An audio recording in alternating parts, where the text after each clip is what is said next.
L'innovation dans le financement climatique, voici ce qui réunit les ministres en charge de l'environnement du Burkina Faso, de la République dominicaine et du Madagascar qui plaident ici à la COP29 pour une nouvelle dynamique dans le financement. Aller au-delà des financements traditionnels pour contrer les effets néfastes des changements climatiques qui sont une réalité dans les pays et continuent d'impacter négativement les populations.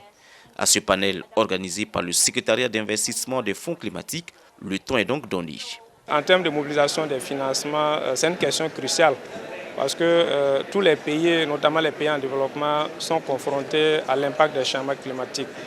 Donc, comme dans notre pays, cette année, vous l'avez constaté, il y a les inondations, il y a les sécheresses.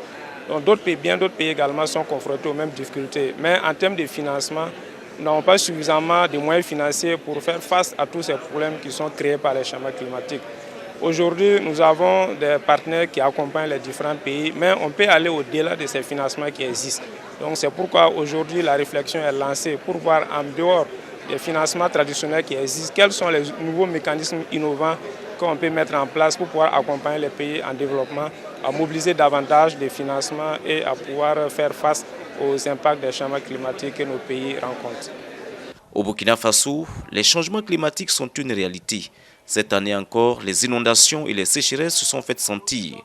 Il faut alors parer à l'urgence et du haut de cette tribune, Roger Barreau invite à une accélération et une innovation dans les financements climatiques. Il faut que nous continuions à innover. Les instruments financiers tels que les marchés carbone, les assurances climatiques et les partenariats publics-privés ne doivent pas être de la théorie. Ça doit être des instruments concrets, directs pour lever le financement endogène. Et à ce niveau, nous attendons les pays développés, quand ils vont courir pour venir dans nos pays, parce que nous avons les potentialités en matière de carbone, on va imposer nos règlements. Ils refusent de signer les accords ici à Bakou, avant à Dubaï.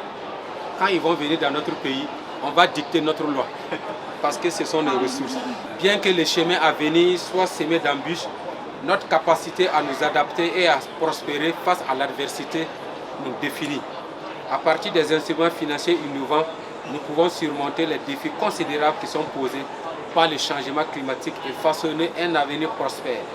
À ce panel donc, les échanges portent sur les financements du marché carbone, les partenariats publics-privés dans le cadre de la lutte contre les changements climatiques et les pays sont invités à partager leur expérience en matière de mécanismes innovants dans le financement climatique.